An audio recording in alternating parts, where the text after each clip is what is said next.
Biden, how involved were you in your son's Chinese shakedown text message? Were you sitting there? Were you involved? No, I wasn't, and I don't know. Were you? No.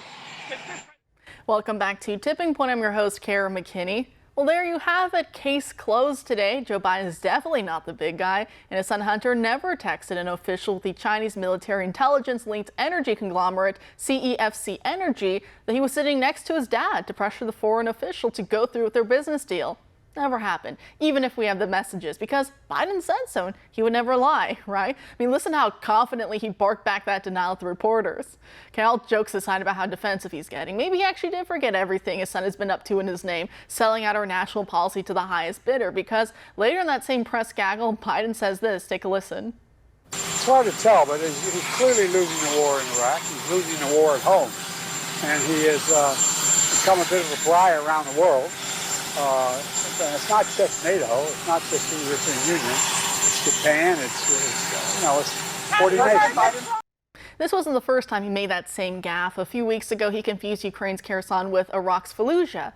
So I'm not sure what decade he's living in mentally. Now, I'll admit these past two sound bites, they're just low blows. They don't tell us anything we don't know at this point. So here to help us remedy the situation is the author of a new piece of The American Conservative about the alleged Russian coup attempt that was at the heart of what Biden was even being asked about. So joining us now to discuss his piece is Dr. Sumanta Mitra, a senior editor at The American Conservative, a senior fellow at the Center for Renewing America, and an associate fellow at the Royal Historical Society. Dr. Mitra, thanks for being here tonight.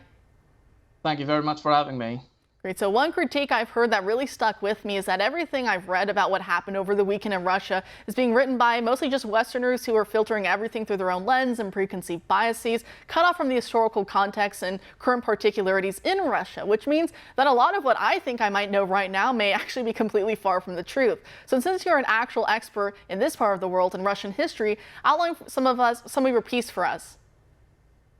So fundamentally, when this thing was happening, there were like a couple of debates that was going on. On one hand, people didn't really know whether it was a coup or whether it was a mutiny or a rebellion. Now, these words are probably used in normal circumstances when people really talk about, all these things that's happening. But obviously, every single one of those words have meanings. If it's a coup, for example, that's top down, that's against an established regime by people who are already part of the government who wants to change the political elite. So that's a whole different system of thing that we are seeing.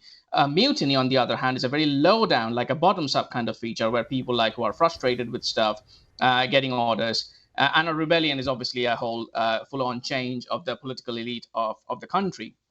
What we saw in Russia is sort of a mixture between all of those three. So on one hand, Prigozhin, who is a very, kind of like a pre-modern idea of a warlord, he's kind of like a feudal lord whose mercenaries are used for a war power by the Tsar of Russia, who is in this case Vladimir Putin.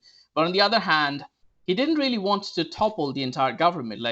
He was arguing every single video that he was coming out with was directed towards Putin. So he actually wanted Putin to do some changes in the political top-down order without actually trying to topple Putin, but trying to topple everyone who is underneath Putin, because he was thinking in a way that the way the war is being carried out by the Russian military elite is incompetent. So he was creating a mutiny. He was conducting a kind of like a rebellious mutiny against his overlords. But on the other hand, he also didn't really want to topple Russian president in this way. So it kind of like a mix. And bizarrely, it fizzled out. It fizzled out in a way that left questions unanswered. How did Prigozhin go that far, that close to Moscow? What was Russian political elite doing? Were they tacitly supporting this? Was it like a signaling towards Putin that, we are also not very happy with the way the Russian foreign minister and the defense secretary and the defense organization is running the war? So we don't really know much of the answers so far.